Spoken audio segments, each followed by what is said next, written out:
Hello, everybody. Welcome and welcome back to Pilates Students Manual, helping you get the most out of your Pilates classes.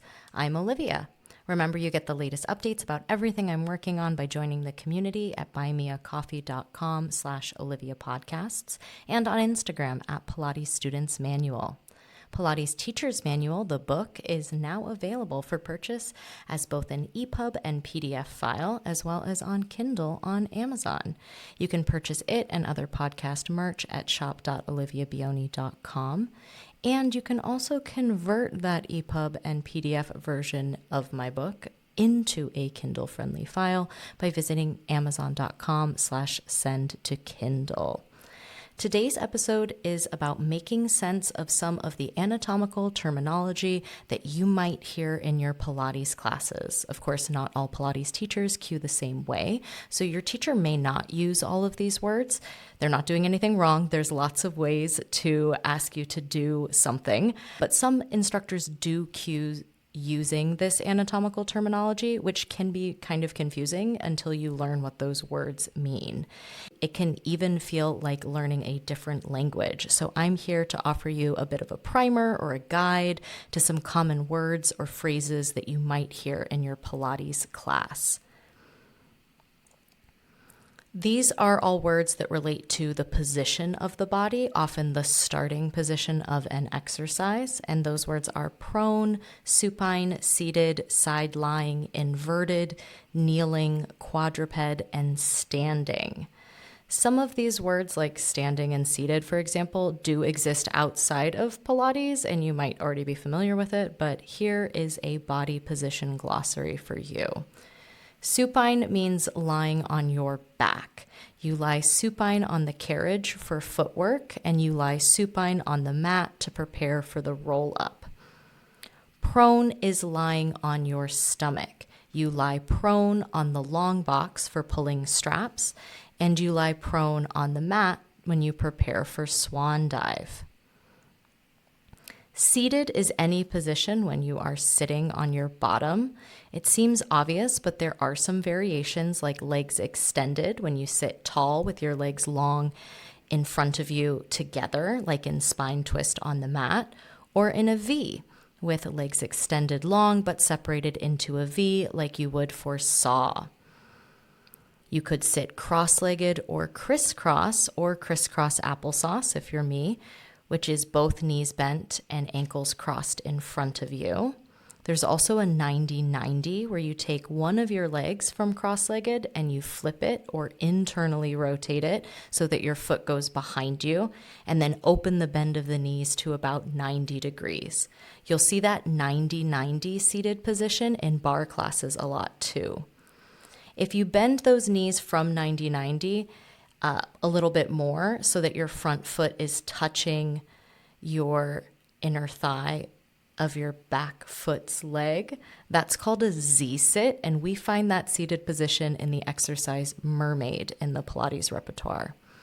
Side saddle is a position where you take the front leg of your Z-sit and bring it next to your back leg, like you were sitting in a low kneeling position, and then you sat your butt to one side, but your feet went to the other side. That's called side saddle, and we find that position in Cleopatra on the Reformer.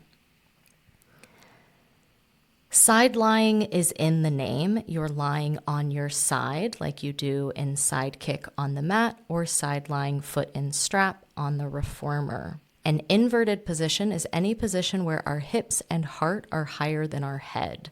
Some common inversions are shoulder bridge or corkscrew on the mat or Reformer. We can do them in both places. And exercises like short spine massage or semicircle on the Reformer.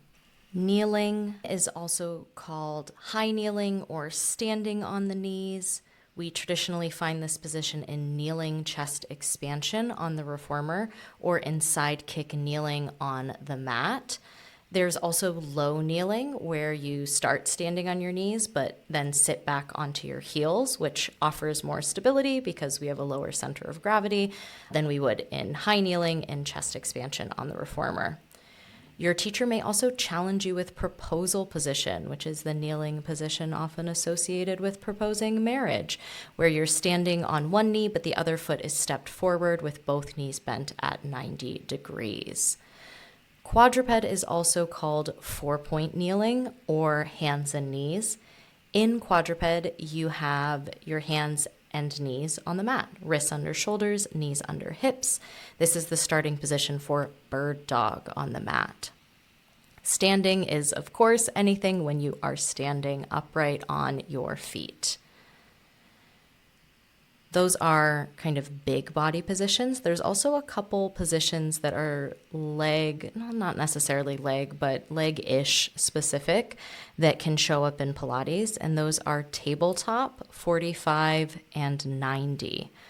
So tabletop is when your knees are bent with your leg or legs lifted with a 90-degree bend at the knee and a 90-degree bend at the hip. When you are supine, your shins look like a shelf when your legs are in tabletop.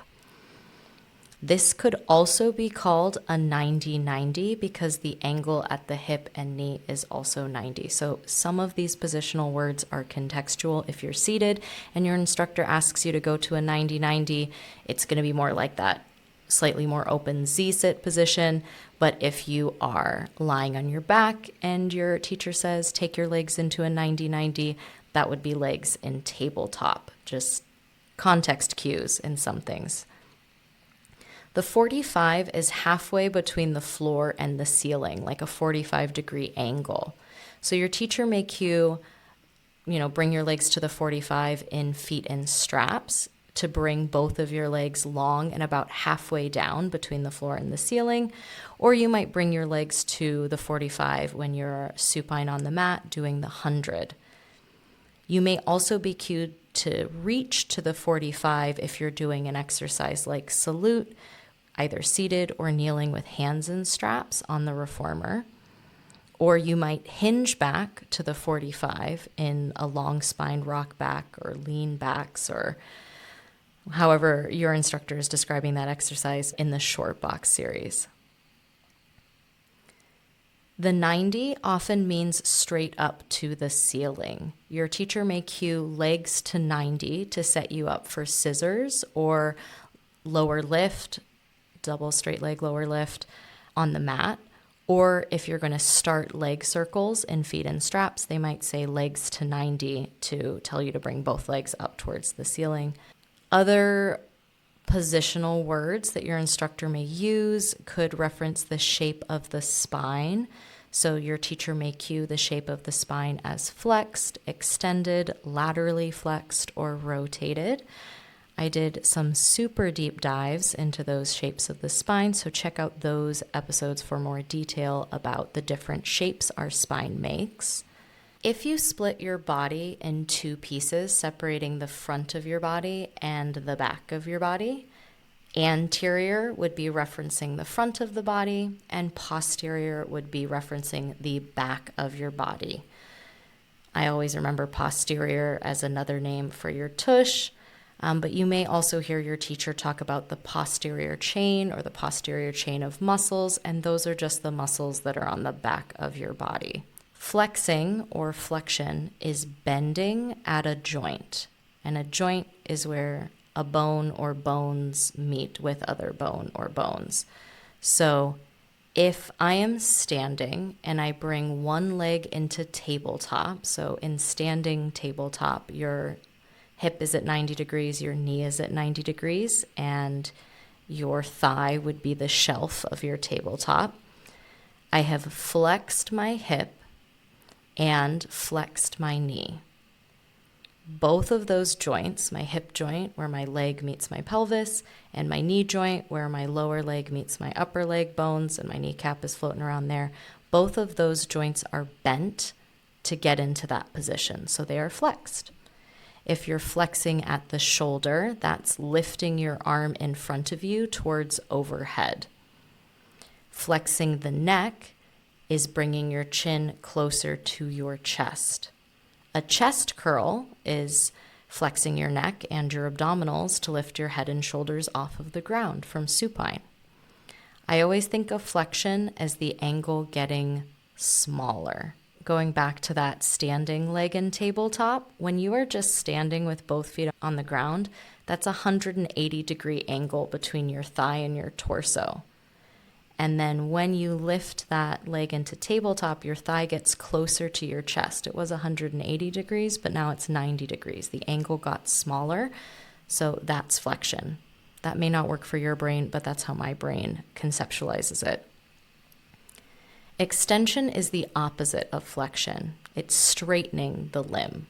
The joint angle gets bigger. If I was standing with that one leg in tabletop and I lowered my leg back to the floor, I would be extending the knee and extending the hip back to neutral. They were flexed and the angle was small. Then we increased the angle at the hip and knee when the leg lowered. If the spine is in extension, that's a back bend. If you extend at the shoulder, that's taking your arm behind you. You extend the hip when your leg moves behind you. So in a lunge, the straight leg that's behind you is in hip extension, but the bent leg that's in front of you is in hip flexion. Can you see how the angle at the front of the hip on the front leg is small, and the angle at the front of the hip on the back leg is bigger? A lunge is kind of like standing with your leg in tabletop in terms of that 90-degree angle between your torso and your thigh. A couple more words that describe movement: adduction and abduction. So I always say the second letter specifically because sometimes it's hard to hear the difference, but it's adduction and abduction. So even when I try to say it together, I'm still spelling it out because they sound very similar. But the word adduction, adduction, means moving towards the midline, and abduction or abduction means moving away from the midline. And the midline is the line that cuts your body in two, separating your left and your right side. That is the midline. So those movement words are contextual. If I was standing up and I lifted my right leg out to the right side, I'm abducting my right leg. You abduct your top leg when you lift it up for side kick or any of those side leg lift series, because as your leg lifts up, it's lifting away from the midline. When you lower the leg, that's adducting because the leg is moving back towards the midline. When I was standing, I opened my right leg out to the right, I abducted it. When I bring the right leg back towards where it started from, moving to the midline, is adducting, adducting. Internal rotation means turning the limb towards the midline. So if I'm lying on my back, that's supine, remember, and I turn my palms to face down, I am internally rotating my arm. I turned the palm in. In that Z-sit position for mermaid, the leg that has the foot bent behind me is internally rotated. I turned it in towards the midline to bring my foot behind me. Conversely, external rotation is rotating your limb away from the midline. A clam or clamshell, when you are side lying with your knees bent and you lift the top knee towards the ceiling without lifting the top foot, you are externally rotating at the hip. Just to think about that in another way, if you're lying in that same position on your side, knees bent, and you lift the top leg and the foot, the feet don't stay connected, the whole leg lifts, that's abduction. You're moving the whole leg away from the midline. When the feet are connected, you're pivoting on that hip socket. You're pivoting. Knees opening towards the ceiling, opening away from the midline. That's external rotation at the hip. When you have your feet in Pilates V and footwork on the reformer, You've externally rotated your legs at your hips. Your toes have turned out, your heels have turned in, your knees are bending in opposite directions. Both legs are externally rotated. I'm probably missing some terms here, but these are ones that I hear a lot in classes, and I want you to feel confident when you hear those words in your classes. Anatomical terms can feel intimidating, but they're really just being super precise, and they aren't anything to be afraid of.